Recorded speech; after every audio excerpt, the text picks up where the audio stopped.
the University of Chicago, in collaboration with the Columbia Broadcasting System, presents The Human Adventure.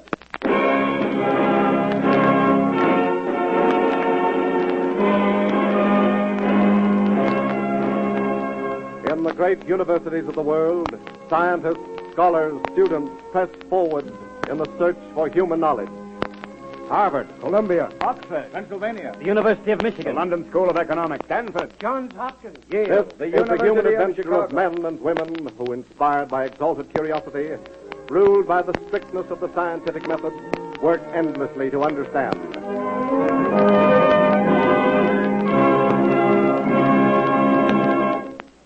To understand, to think, to know.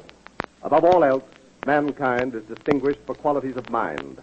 And above all other adventures, the search for knowledge with which to advance the power of his mind and the well-being of his body is the greatest. Tonight, the University of Chicago, in collaboration with the Columbia Broadcasting System, presents the second in a series of broadcasts examining the human adventure of inquiring minds.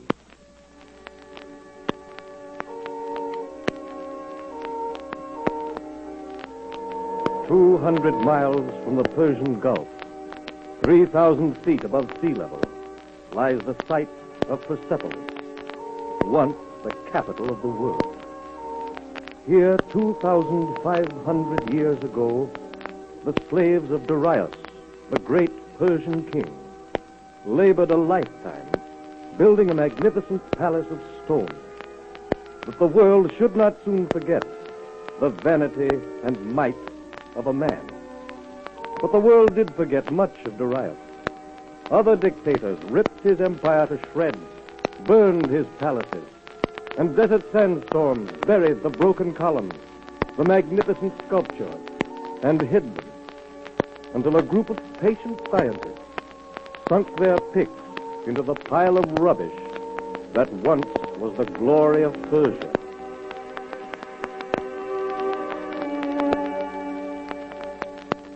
Unique in the world is the University of Chicago Oriental Institute, a vast laboratory which the late Professor James Henry Breasted, whose writings entitled The Human Adventure suggested the name for this broadcast series, established for the study of man's rise from savagery to civilization. For years, the Oriental Institute has sent expeditions into the far corners of the earth to seek the story man has left behind him on tablets and caves, in ruins and graves. In 1931, such an expedition began work in southwestern Persia under the general direction of Professor Breasted and Professor Herzfeld of the University of Berlin. And the site of the ancient city of Persepolis, where only camel bells had broken the age-long silence, echoed with such strange sounds as the roar of an airplane, scouting the terrain, recording on photographic plates the shadows. 1,000 feet, Professor Hertzfeld. Good. I will take several photographs at this height, then climb to 2,000 and circle, please. Right. We'll have to make it snappy. There's a sandstorm coming. While below, a motor truck lurches over the dusty road, wallowing through the mud in bad weather to the nearby border town of Shiraz, for the daily provision of chicken, beef, mutton, and fresh vegetables. Stuck again. Pile out, boys, and push. Hey, I came to Persia to look for buried cities. Well, here's a truck you can excavate right now. All right, boys. All together. Push!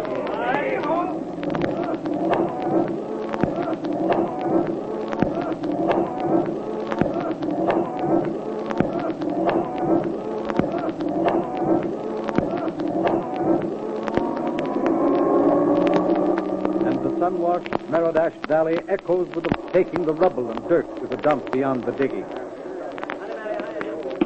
Ahmed, tell the men that every bit of rubbish must be picked over before it is placed in the cars.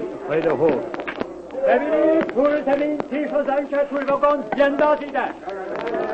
برای چه چیز جستجو میکنید؟ برای دهینه؟ What did he say? He say, what are you looking for? Gold? No. Tell him we are searching for history. The history of his people.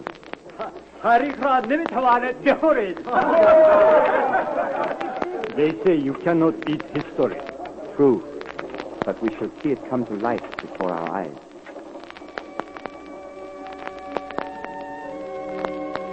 And bit by bit, the hard-packed earth yielded up its secrets, and Persepolis did come to life. First, the harem of Darius, rebuilt and roofed as staff headquarters. Then the winter palace of Darius and his son Xerxes. And then the great audience hall of the King of Kings with its 100 lofty columns, its magnificent sculptured stairways where life-size figures marched upward toward the royal reception room. Taking 8 workers and an assistant, Friedrich Kressler, an architect on Professor Herzfeld's staff, began to dig near the northeastern corner of the terrace. Transformed with their shovels and hoes a casual heap of adobe and rubbish into a series of walls joining at the corner of what must have been the vast main room of the great audience hall. And at a depth of 3 feet beneath the foundation stone structure. Easy, Ark. Easy. You've hit something. Hand me that hoe. Yeah. There it is. A piece of white limestone. It looks as though it had been roughly chiseled. That's right, it has. I'll brush it off. This stone was obviously put here for a purpose. Yes, sir. But wait. Better send all the men to the main dig. All except Gorgi. He's the only one I trust. Arkase, mi to vanat spejakuja ti bozuk balavet. Vale Gorgi, the man at Enjo. Now, when I lift this end, Gorgi, place the nows underneath. Vale, Sahib. Ready? Now you got it? Then make fast, and while Eric and I steady the ends, raise the rock with the windlass. All right, easy now. That's it. There it comes. What's that beneath, Mr. Kressler? It appears to be the broken top of a limestone coffer. Sadly cracked, isn't it? Yeah. Probably by the sudden fall of the mighty walls as they came crashing down when Alexander the Great burned Persepolis. Cracked, and yet how beautifully carved. Oh, hurry, Mr. Kressler. Let's see what's in that box. Not so fast, young man. This box is laying here for 2,500 years. It can guard its secret for a few more minutes while we photograph it. Working with a deliberation he did not feel, Kressler photographed the box from every angle while his young assistant shifted with excitement and impatience. At last they were ready to reveal the secret hidden these 25 centuries. With utmost care, Mr. Kressler removed the broken top. It's a plate, a gray metal plate. Is that all? A plaque of silver. But it doesn't say anything. The edges have oxidized with age, and it's stuck. Hand me a small chisel. Here it is, coming up. There's an inscription on the back. But Mr. Kressler wasn't looking at the inscription. He was gazing down into the bottom of the box. Eric, look. What is it? Beneath the first silver plaque lay another, shining like a mirror, reflecting the amazed and incredulous faces of the scientists as they peered down into the coffin in which it had been buried for 25 centuries. Another plaque. This of solid gold. As bright and fresh as though it had just been placed there. Inscribed, too. And so beautifully. Can you read it, Mr. Kressler? It seems to contain several languages. No, I am only an architect. This is a task for Dr. Herzfeld. Oh. Fetch Professor Herzfeld, Gorgi. Run.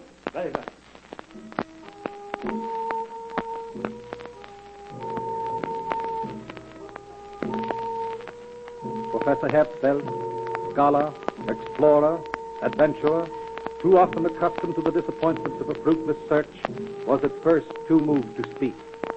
He took the gold plaque in his hands and gazed at it intently, while the other scientists gathered close, sensing that this was one of those moments for which archaeologists labor a lifetime.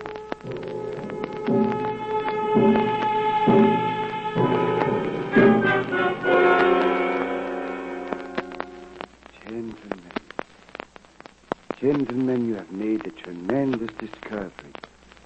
For 2,500 years, this plaque has lain here, hidden from the eye of man, guarding its message to posterity. The message of the great King Darius. Darius? Yes, Darius. Darius, who built these mighty palaces, who emblazoned his achievements in this magnificent sculpture around us. Darius, who speaks to us across the mist and dust of 25 centuries. I, Darius, the great king, the king of kings, the king of the land of many quiet, the king of this wide, far-stretching earth. A Persian, son of a Persian, an Aryan of purest Aryan lineage. Speak!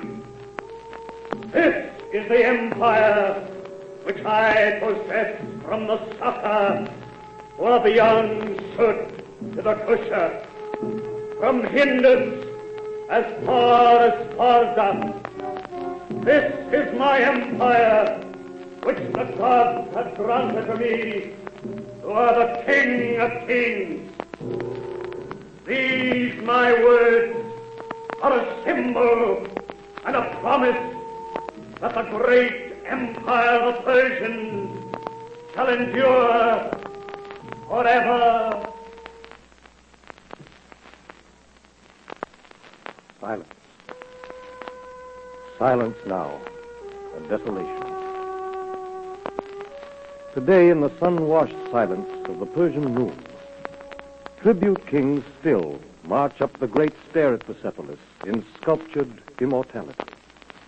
Their beauty and majesty, a memorial both to the highest development of Persian civilization and the diligence of the scientists Breasted, Herzfeld, Krefter, who found in two small plaques carved in gold and silver words that revealed for the first time to modern man the vast boundaries of an ancient empire, whose devotion to their work succeeded in filling one more page in the book of man's journey from the cave to the skyscraper.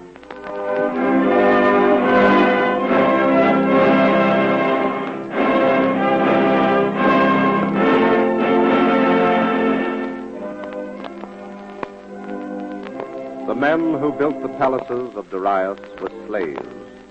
Working side by side with the beasts of the field, they and their fellows before them quarried the great stone blocks and dragged them over the baking sands and piled them high to make the pyramids of Egypt, the towers of Babylon, the palaces of Persia. These men were slaves, but in the centuries that succeeded, there arose a new kind of slave, the slave of iron and wood and steel, the machine. I am the machine. Never stop, never weaken, never strike, never sicken, never die. Why? I am the machine. Copper, iron, gold, steel, piston, cog, pulley, wheel, steam, fire, and electricity. That's me, the machine.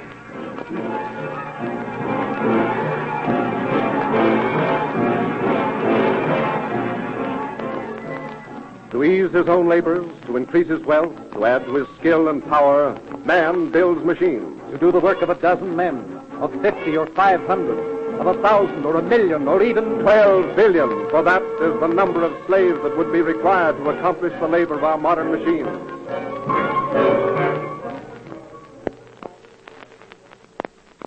Yet, modern machines have taken away the jobs of more than 1 million unemployed workers in America today.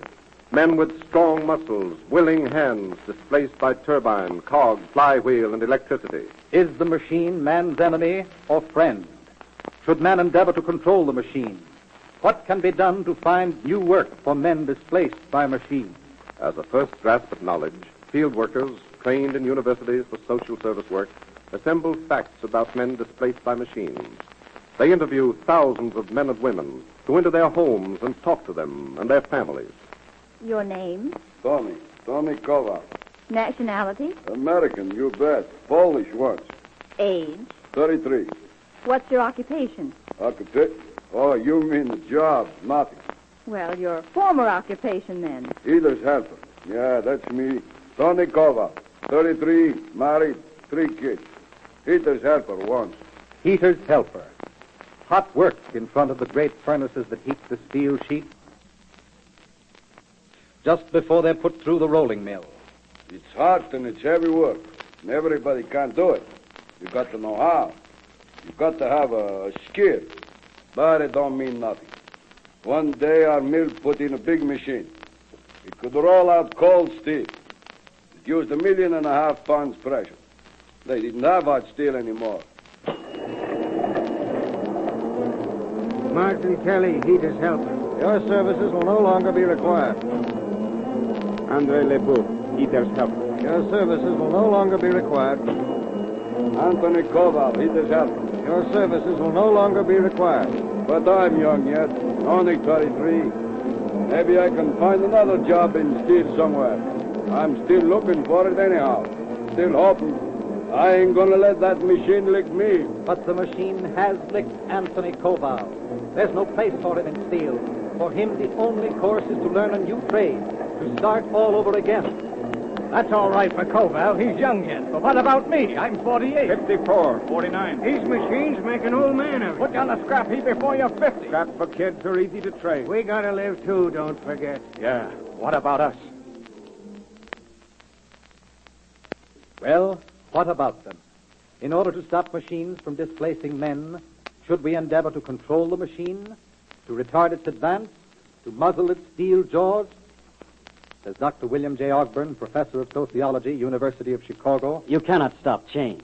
You cannot stop the advance of the machine. One might as well brush back the tides with a broom. If you want to stop change, you'll have to break up the machine, or better still, poison all inventors. But today, university scholars endeavor to direct and predict the grinding advance of machines by the application of knowledge, the study of facts, the use of reason. Thus, Percy W. Bidwell of the University of Buffalo, editor of the American Council on Education, says, Machines also make jobs, make work, and give employment to many. The mechanical refrigerator, though it displaced several thousand icemen, created jobs for more than 20,000 factory workers. The automobile doomed the carriage makers, but gave jobs to literally millions of skilled workers in scores of allied trades. Professors Ogburn, Bidwell, and the other scholars interested in the problem of machines make this conclusion. As new machines are introduced, little pools of people out of work form here and there. After months or years, the little pools may grow very large. Then, with the invention of new machines, they evaporate while other pools are forming elsewhere. Thus, though particular workers may be displaced, others are employed, and in the long run, the effect may not be a decrease in the total amount of unemployment.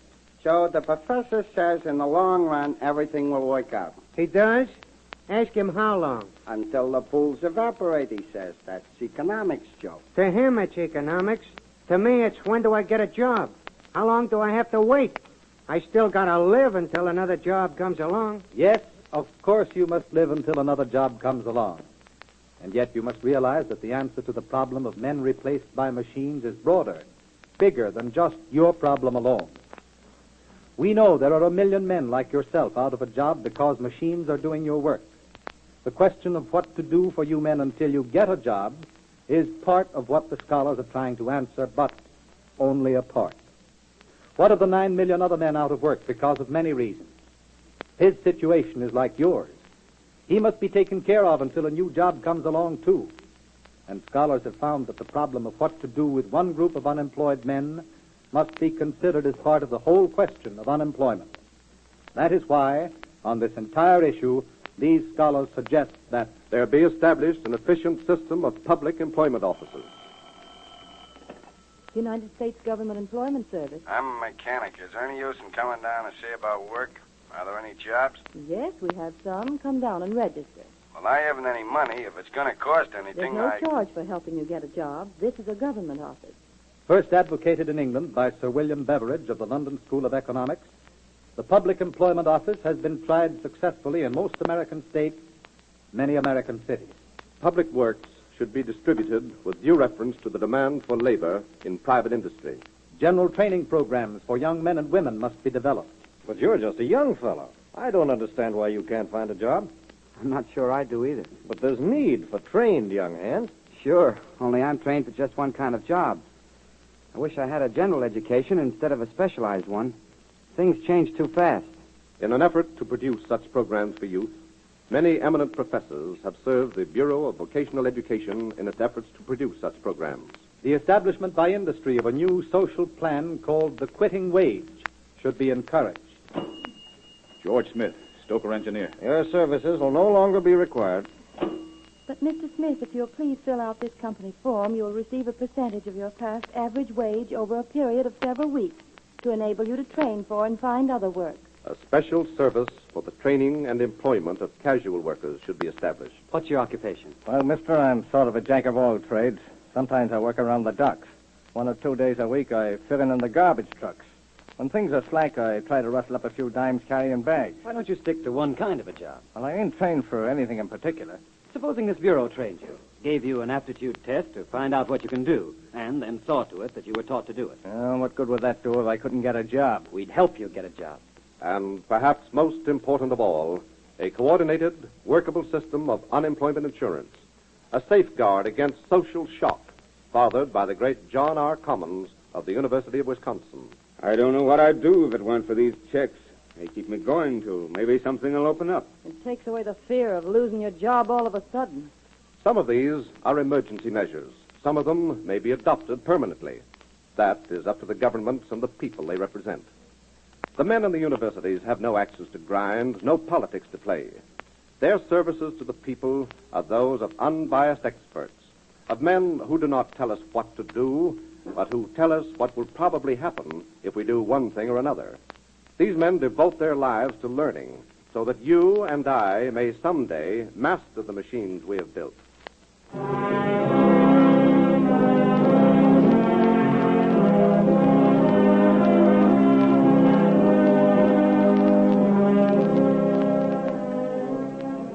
In its desire to learn, in the search for the full truth about man, a university endeavors to weigh all evidence, all facts, all knowledge. For only through the study of all things relating to man can man be understood. Thus, even poetry excites academic curiosity, for poetry is the root of literature. In poetry, man has found expression for his joys and sorrows, his yearnings toward the unknown future, and his memories of things past. As Robin Hood and Little John walked by a bank of broom, said Robin in a mournful voice, I fear approaching doom. Now bring me here my much-loved bow, one arrow I'll let fly, and wheresoe'er that arrow lights, there let my body lie. This is the ballad of the death of Robin Hood, a ballad sung not 500 years ago in merry England, but sung today in the backwoods of the state of Virginia by Back Hill's people who have received these songs in an unbroken chain from father to son for generations. Robin Hood is one among 650 ballads collected over a period of 20 years by Professor Arthur Kyle Davis of the University of Virginia and published in a highly documented form as the first definitive volume of the traditional ballads of Virginia. Ballads are songs that tell stories, short narratives, simple in plot and metrical structure. Says Professor Davis, there are many ballads in which the history of the story can be traced from its early roots in Old England to its present-day form in Virginia. These ballads, which are today such a part of the culture of Virginia, were brought to America after 1607 by settlers from England and Scotland. Thus, the old ballad Edward was probably sung round the campfires by Scotch-Irish soldiers in the army of George Washington. Since that time, the ballad in its original form has been set to music and has long been a concert favorite. Why runs your sword so red with blood, Edward, Edward? Why runs your sword so red with blood, and why so sad go ye?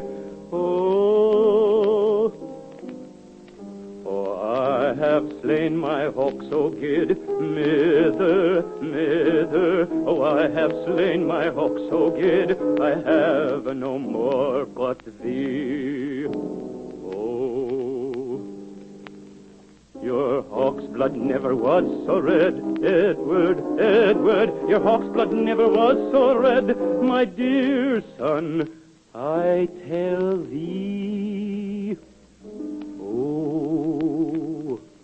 I have killed my red-roan steed, mither, mither. Oh, I have killed my red-roan steed that once was fair and free.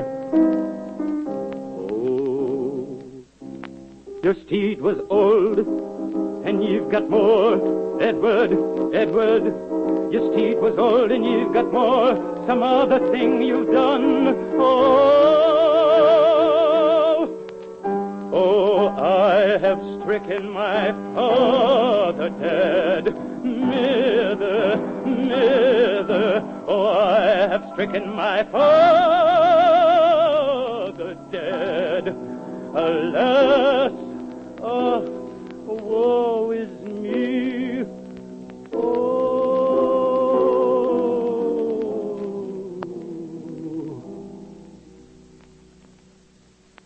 That was the original Scotch form. But by the time the ballad Edward was collected in Virginia, many things had happened to it. But fundamentally, the ballad is the same story. How come that red blood on your coat? Pray, son John, tell it to me. It is the blood of my fine horse that ran away with me. How come that red blood on your coat? Pray, son John, tell it to me. It is the blood of my fine Gilligo hound that trailed the track for me. How come that red blood on your coat? Pray, son John, tell it to me. The blood of my poor little brother that rode along with me. How did you and your brother fall out? Pray, son John, tell it to me. We fell out about a chestnut bush, which you might call a tree. What will you do when your father comes home? Pray, son John, tell it to me. Many old English ballads, Barbara Allen, Johnny Armstrong, The Rose of England, and others, were brought over to Virginia in early days and have been handed down orally from father to son and never recorded until the present collection. Among the most popular narrative songs recited and sung hundreds of years ago in England is the one entitled Sir Rylus. Originally, it described the adventures of a knight who killed a wild boar for the sake of a beautiful lady. Sir Robert Bolton had 3 sons. Wind well thy horn, good hunter. And one of them was called Sir Rylus. For he was a jovial hunter.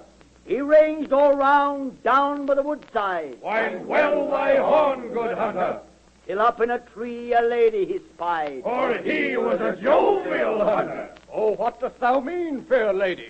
Wind well thy horn, good hunter. Oh, the wild boar has killed my lord and men, as thou beest a jovial hunter. And what shall I do this boar to see? Blow thee a blast, and he'll come to thee. And the wild boar heard him full into his den. Then he made the best of his speed unto him. The wild boar being so stout and so strong. Blow well thy horn, good hunter. He thrashed down the trees as he came along. Sir Rylus, jovial hunter. Then they fought 4 hours in a long summer's day. Wind well thy horn, good hunter. Till the boar would fain have gotten away. From Sir Rylus, jovial hunter. Then Sir Rylus drawed his broadsword with might. Wind well thy horn, good hunter. And he fairly cut his head off quite. For he was a jovial hunter.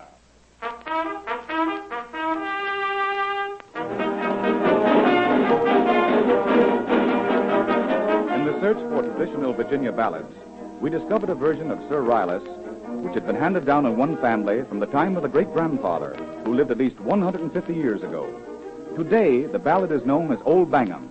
The English knight has become an American woodsman. Old Bangham would a huntin' ride, Dillum down, Dillum. Old Bangham would a huntin' ride, Dillum, Dillum down. Old Bangham would a huntin' ride, sword and pistol by his side. Cubby-kai, cuddle down, kitty-quo-quam. There's a wild boar in this wood. Dillum down, Dillum. There's a wild boar in this wood. Dillum, Dillum down. There's a wild boar in this wood. He'll eat your meat and drink your blood. Cubby-kai, cuddle down, kitty-quo-quam. Oh, how shall I this wild boar see? Dillum down, Dillum. Oh, how shall I this wild boar see? Dillum, Dillum down. Oh, how shall I this wild boar see? Blow a blast and he'll come to thee. Cubby-kai, cuddle down, kitty-quo-quam. Old Bangham blew so loud and shrill. Dillum down, Dillum. The wild boar heard on Temple Hill. Dillum, Dillum down. The wild boar came with such a rush, he tore down hickory, oak, and ash. Cubby-kai, cuddle down, kitty-quo-quam. Old Bangham drew his wooden knife. Dillum down, Dillum, and swore that he would take his life. Dillum, Dillum down. They fought 9 hours of the day, and Then the wild boar run away. Clubby-Kai, cuddle down, killy-quo-quam. Clubby-Kai, cuddle down,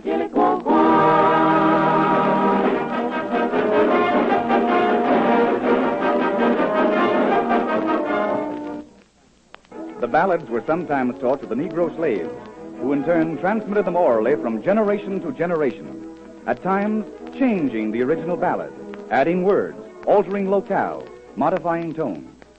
An ancient Scotch ballad, the Twa Corbies, that is, the Two Crows in its original state several hundred years ago, told the story of two crows who, wondering what to have for dinner, decided to feast on a new slaying night.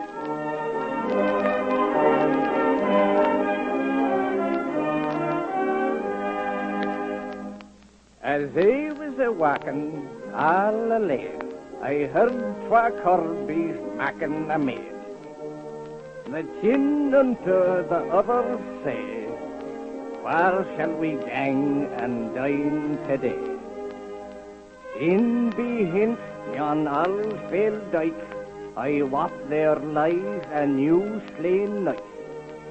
And nobody kens that he lies there, but his hawk, his hund, and his lady fair.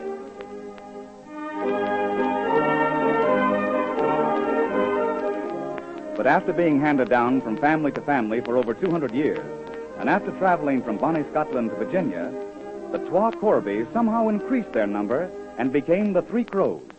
The feast was changed from a slain knight to a dead horse, armored knights being rare in Virginia. The listener will note modifications in style, for the influence of the Southern Negro, with his gay rhythmic nature, soon divested the original Scotch ballad of its austere quality. In America, therefore, the Twa Corbies became this happy-go-lucky folk song. There was three crows set on a tree. Billy McGee, McGaw. There was three crows set on a tree. Billy McGee, McGaw. There was three crows set on a tree. And they was black as crows could be. And they all flapped their wings and cried. Billy McGee, McGaw. Said one old crow unto his mate. Billy McGee, McGaw. Said one old crow unto his mate. Billy McGee, McGaw. Said one old crow unto his mate. What for our dinner shall us eat? And they all flapped their wings and cried. Whoa! Billy McGee, McGaw. In yonder field there lies a horse. Billy McGee, McGaw. In yonder field there lies a horse. Billy McGee, McGaw. In yonder field there lies a horse. And us will dine upon his corpse. And they all flapped their wings and cried. Oh, Billy McGee, McGaw. We'll perch ourselves on his backbone. Billy McGee, McGaw. We'll perch ourselves on his backbone. Billy McGee, McGaw. We'll perch ourselves on his backbone. And pluck his eyes out one by one. And they all flapped their wings and cried. Billy McGee, McGaw.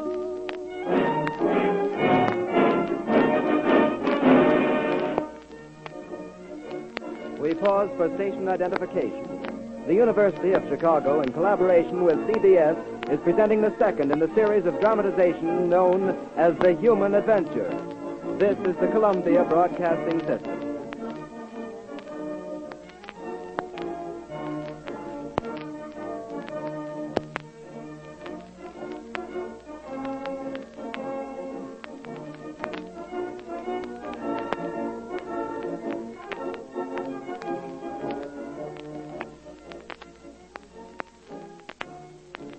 This is The Human Adventure, collecting stories and song, representing the unwritten tradition of man's culture, sifting the dust of 40 centuries for a glimpse of man's past, mastering facts so that man may master the machine.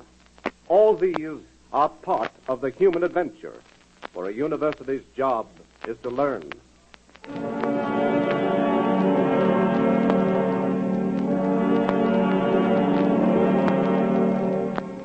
Parole is a racket. Parole is a failure. A prison sentence is a punishment, a debt to society. Make the prisoners pay in full. But what is parole?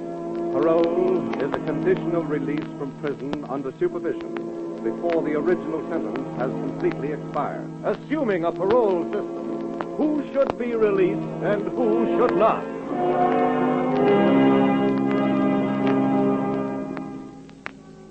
In 1928, a sadly perplexed man sat in his office in Springfield, Illinois. His name was Hinton G. Claybaugh, chairman of the Parole Board of Illinois. He had devoted his life to the rehabilitation of criminals. He had restored or refused liberty to thousands of men, weighing them by such scales as were available for society's welfare and protection. What were his standards? Had they proved to be sound and wise? Should the present parole system continue or be scrapped? For 20 years, Mr. Claybaugh had been hearing and sifting, adopting and discarding advice, and he did not know the answer. He only knew that the public was aroused over the fact that certain paroled prisoners promptly committed new crimes.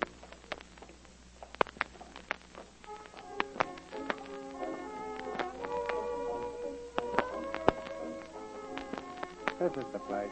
Yeah, this is it, all right.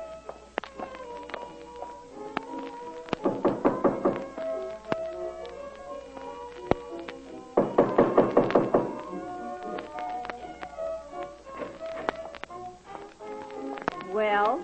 Is Joe here? I want to talk to Joe. Yeah, we want to talk to Joe. Who are you? They're just a couple of friends of Joe's. Old friends. Joe? Oh, Joe! What is it, Mabel? What do you... Say, what is this? Just a little visit, Joe. 10 years overdue. We bought you a present, Joe.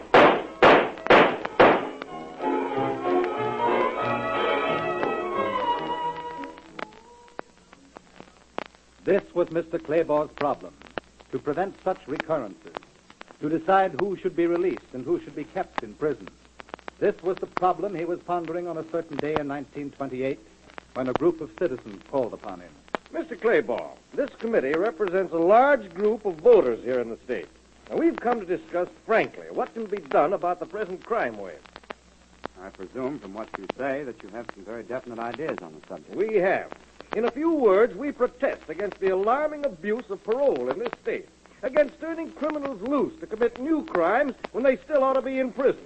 Why, just last week, 2 parole killers murdered a man in cold blood. I know.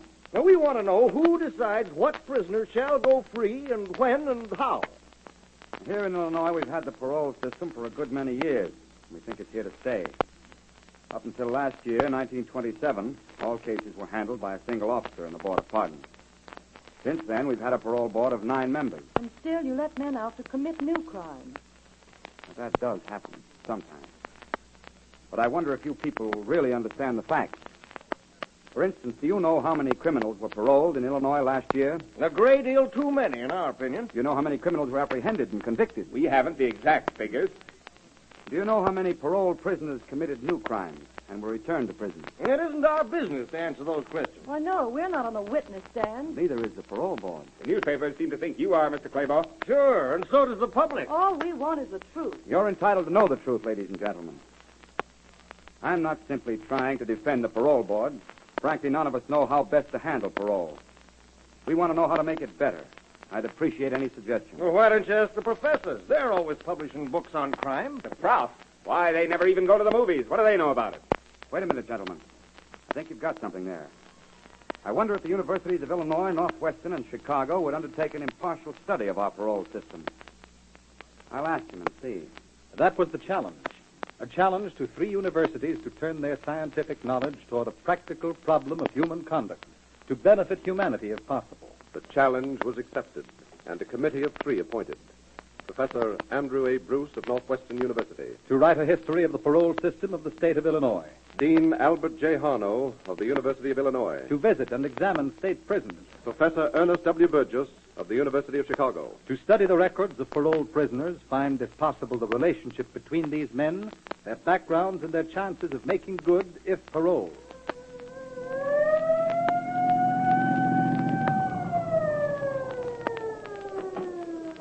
Okay, get out. Make it snappy. Is this the pen? That's right. This is it. Hi, Joe. Hiya, Bill. Now, many new ones today? A couple of burglars, a forger, and a professor named Burgess. A prof, huh? Yeah. What's he in for? Stealing our razors? Nah, he just come up for the ride. Says he wants to interview the boys. Claybaugh, the parole board, sent him. It's so. To answer the question who should be released from prison and who should not, Professor Burgess collected the records of 3,000 convicts paroled from Joliet, Pontiac, and Bernard penitentiaries. Not their court records only, but their family background and childhood, their relatives, neighbors, companions, and habits. Having analyzed these findings, he classified these criminals into groups and sought to compare and apply their records to prisoners seeking parole. Why? To determine whether or not these prisoners might prove favorable risks to society. Professor Burgess based his analysis on 27 fundamental factors. All right. Who's the first man in the parole application file? Number 6287, Menard Penitentiary. He says that... Never mind what he says. What's his offense? Murder. Give him a plus mark. A plus mark for murder? That's right. Now, what's the sentence? Life? Life. Another plus. He served 14 years, 10 months. Minus. That was his first offense. Plus. He has no previous criminal record. Give him a plus. In prison, he has worked out 10 minor punishments. Minus. And look, Professor Burgess, I know I'm new here, but how can you do this? Plus, minus, plus, minus. On what are you basing these judgments? On the records of 3,000 criminals who have been paroled, who have succeeded or failed on parole. You see, just as insurance companies can predict the average lifespan of a group of men, so we've been able to predict the expectancy of success where parole is concerned in criminals of certain groups. For instance, let's consider the type of crime and the type of criminal who committed it.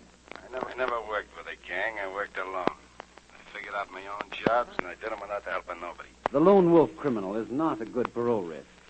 Our statistics prove he is 5 times as likely to violate his parole as another criminal who worked with associates. Yeah, they call me Fingers. I can write your own name better than you can write it yourself.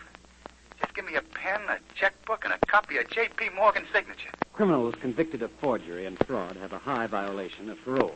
They are bad risks. I killed him. Sure, I killed him. I tried to get away, but they got me. I've been in prison 26 years. Murderers and sex offenders have a low rate of parole violation and generally appear to be good risks. But the longer they have served, the poorer risks they become. The best parole risks are immigrants, farm boys, young and old men, first offenders, occasional offenders. The bad or poor parole risks are transients and hobos, drug addicts, middle-aged men, habitual and professional criminals. And average or medium parole risks are burglars, gangsters, men of low intelligence. Well, sure, that's easy to say after just looking at a number of past records. But how well does the professor's plan work? Did anyone ever try it? Yes. In 1933, the Illinois Parole Board ordered the Burgess table applied to all parole requests. Before 1933, 25% of all paroles were violated. But in the first year of application of the Burgess table, violations dropped to only 16%, dropped to 11% by 1936, only 3 years after the introduction of the new system. And are still dropping.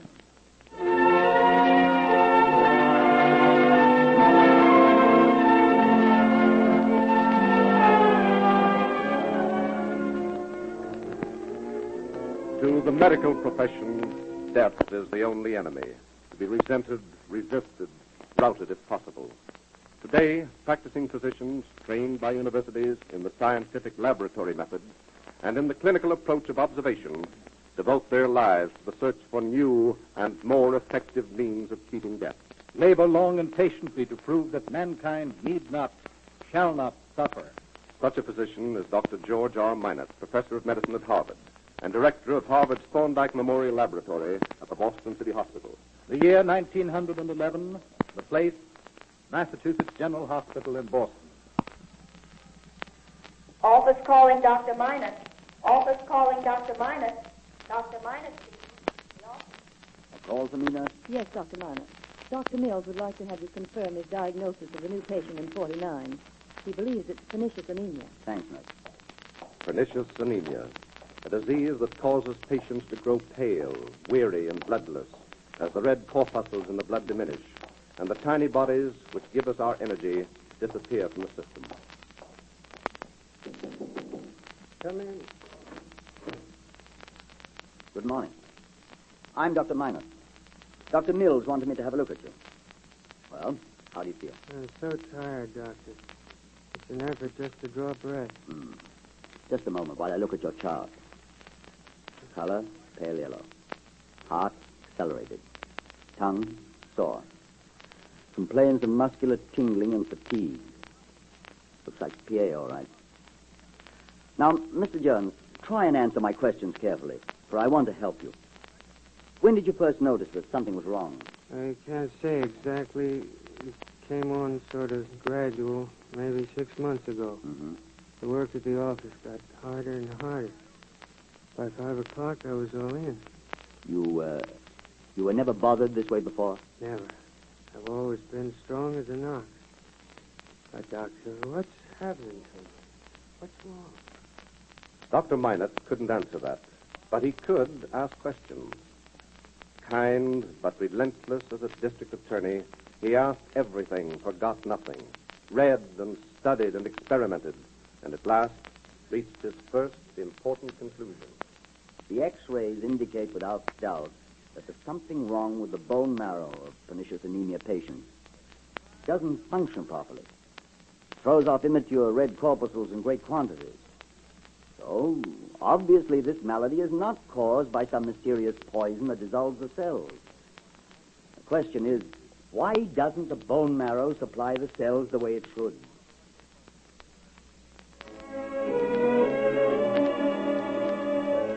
That was the question, that was the challenge. For 10 years, to find the answer, Dr. Minot tried everything except giving up. First, he operated upon the spleens of patients who were so far gone that death was imminent. The removal of the spleen had been known to cure nematolic jaundice, a malfunctioning of the red corpuscles. But in operations upon pernicious anemia patients, Dr. Minot met with worse than failure, met with a brief, heartbreaking improvement, followed by relapse. He also tried transfusions, one after another, and the transfusions did help, briefly. Yes, I do feel improved, Doctor. Only it doesn't last. Yes, I know. I wouldn't mind living on other people's blood, like a vampire, if I could get well. But it's such a little while, always for shorter and shorter time, that I'm benefited. Dr. Minot, you've got to tell me. Anything I can, Mrs. Smith. I've a husband and 3 children, Doctor. I've got to know whether it's any use. Really, all these transfusions, all this expense. Tell me, Doctor, please. Very well, Mrs. Smith. I shan't try to deceive you. The truth is, we can't promise you a single thing except... I knew it. I knew it. Except this. This I do know. Someday, somehow, the treatment and cure for pernicious anemia is going to be found. Now, you owe it to your family to keep alive. To let science keep you alive as long as possible, in the hope that this discovery will come in time. I'll try, Doctor. Only hurry. Hurry. That was in 1921, just 10 years from the time Dr. Minot had graduated from medical school. 10 years in which he had searched with all his energy and will and found practically nothing. Tired, momentarily discouraged, the physician leaned against the door of the hospital. Hurry, she said. Hurry, doctor. For 10 years I've been hurrying. Where am I? What do I know about pernicious anemia? How much nearer the answer am I than when I started? Will the cure ever be found, or must we go on watching patients dwindle away and die, our hands tied, powerless? Oh, let's do what, George? Oh, hello, Charlie. Nothing, I guess. Just talking to myself. I'm done in. You look tired. And thin. Say, how long since you've had a vacation? What does that matter? Matters a lot. I've been watching you lately. You've lost weight. Your color's bad. Nonsense, Charlie. I've been working too hard, that's all. A couple of nights sleep and I'll be... When did you have your last physical examination? I don't know. Why? Plenty. Step in here, young man, and take off your shirt. Oh, Charlie, be yourself. There's nothing wrong with me, nothing in the world. A little fatigue. I'm okay. In 1921, Dr. Minot was in charge of a medical service at the Huntington Memorial Hospital for cancer patients. He was associate in medicine at the Peter Bent Brigham Hospital and consultant in diseases of the blood at the Massachusetts General. He taught at the Harvard Medical School, cared for his private patients, and still managed to squeeze in a few precious hours a day in his laboratory studying diseases of the blood. But it's more than overwork. More than just fatigue. Well, what's the verdict?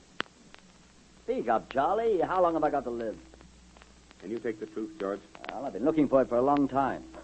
Are you giving it away? This is serious, George. Come on. Why so grim? What's the matter with you? Nothing the matter with me. But there's plenty wrong with you. I don't know how to say it. Quit stalling. Has he got a name? Yes. Not a pretty one either. You've got diabetes, George. Diabetes? Huh? Possible. Why, you never saw a healthier person in your life. Have a look at the analysis if you don't believe me. Albumin?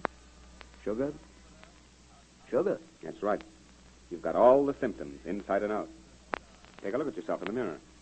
Yeah, I do look sort of like a ghost. But it's impossible, Charlie, I tell you. It's impossible. How long have I got, Charlie? How old are you? 34. Works fast for the young man. I'd say 2, 3 years maybe if you diet. If I starved myself to death, you mean? Call it what you like. But you can keep yourself alive a few years anyhow. You owe that to your wife and kids, your patients. My family, my patients. I can die yet, Charlie. I'm too busy. I got too much to do. Maybe it won't happen, George. Maybe somebody will find a remedy. Perhaps it'll come in time. In time. My own words, that poor woman, and she promised to carry on. Well, if she can, I guess I can. I can try anyhow.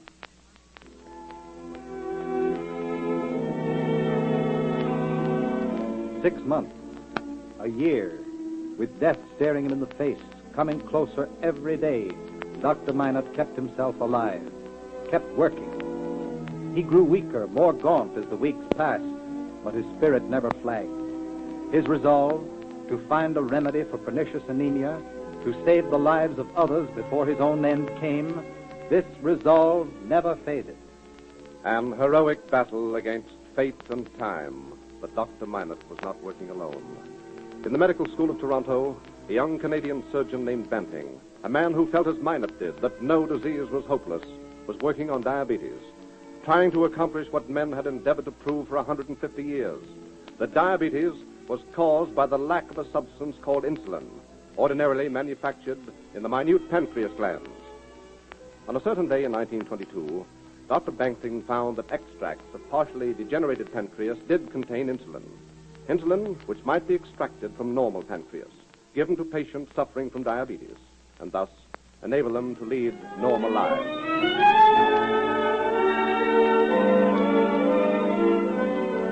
So Dr. Minot, because of the discovery of a fellow scientist, learned that he could eat again, could grow stronger, could live. With death cheated through the tireless efforts of science, Dr. Minot went ahead with his work, fighting now not against death, but for life, the lives of the patients who trusted him. More months of futile, discouraging effort to save the victims of pernicious anemia. But in the course of that effort, Dr. Minot picked up a clue here, a hint there. Where do you live, Mrs. Strickland? The country. What kind of country? Farming. What do you eat? Well, we have meat for dinner, but I don't take much myself. Well, what do you eat? Lots of milk. I think milk's grand for you. Butter and cream. Fond of dairy products. That's what they all say. Funny. In the countries where there are lots of dairies, you'll find the most pernicious anemia. Yes, Doctor? Nothing. I was just taking notes. I'm always taking notes about people's habits and diets. These notes and those of scores of other such interviews were analyzed by Dr. Minot. One fact stood out, that the everyday diet of most patients had been deficient in meat of all kinds. This was discussed with Dr. William P. Murphy of the Massachusetts General Hospital. Yes, Minot, the facts seem quite evident. But it may be only coincidence. I've no proof that the lack of meat is the cause. That's true. Yet you can now correlate this fact with the studies of other men in related diseases. Pellagra, for instance? Certainly. Fresh meat is used as a treatment for that disease. And I recall that fresh liver has been successfully used to increase the red corpuscles in guinea pigs suffering from scurvy. Doctor, I think I'm at last on the trail of something, although I don't know just what. Reading further medical literature on diseases of blood, discussing technical problems of pernicious anemia with a few colleagues, Dr. Minot gradually, carefully began to filter his findings to make one or two of them clear enough to be used as a basis for a bold step forward in clinical research. Here's an interesting item. Points exactly to my analyses. Whipple and Robscheit Robbins of the University of Rochester have found the use of liver favorable to blood regeneration in dogs suffering from ordinary anemia. Dr. Minot quietly gave the order that liver be added to the diets of his pernicious anemia patients. Then he waited and watched, recording the reactions of his patients. Patients feeling better. soreness disappearing, appetites returning. 10 patients eating a quarter pound of liver a day, 15, 20, all of them showing signs of improvement. But Dr. Minot was a scientist, and the scientist is skeptical. He didn't jump to conclusions or rush into print. He didn't want to arouse people's hopes until he knew. But he suggested to Dr. Murphy that liver be added to the diet of his pernicious anemia patients at the Peter Bent Brigham Hospital. The world knows the results. Liver, once thrown to alley cats, and liver extract became the successful treatment for pernicious anemia. Dr. George Minot had fought and won. For this, he was awarded the Nobel Prize. The lives of thousands of sufferers saved, and a dread disease half conquered because men had been trained in universities to develop their powers of observation and deduction. Liver is but a remedy for pernicious anemia, a treatment. Insulin, only a remedy for diabetes. But because of such men as Minot, Murphy, Banting, Whipple, and others who have carried their work forward, because of the patience and persistence of science, someday the complete cures for these diseases may be found. But until cures for the manifold ills of mankind are found, science will never search ceasing, never cease using everything it sees and hears and experiences and thinks toward this end. The end that mankind need not, shall not suffer. You have just heard The Human Adventure, the second in a limited series of one-hour weekly programs presented by the University of Chicago in collaboration with the Columbia Broadcasting System. The stories dramatized are examples from various fields of university research, seeking to open up the closed books of man's past and future, and all characters are portrayed by professional actors. A university's job is to learn, and today, as never before, the great American universities are learning vital and important facts and principles, searching further and further for the yet undiscovered secrets of life. This is The Human Adventure. Would you like to know more about machines that take away the jobs of men? Would you like to read the stories of university research on such vital subjects as parole and pernicious anemia, and how this work affects you? If so, the University of Chicago will be happy to send you a comprehensive list of both popular and technical books available in most public libraries. There's no cost save a 3-cent stamp for return postage. Address your stamps and letters to Radio Office, University of Chicago, Illinois. Next week at the same time, the University of Chicago will present another full-hour dramatic program depicting other phases of the human adventure. The adventure in which you, perhaps unknowingly, play a part. The adventure that is as stimulating, as exciting, as dramatic as the life it seeks to benefit.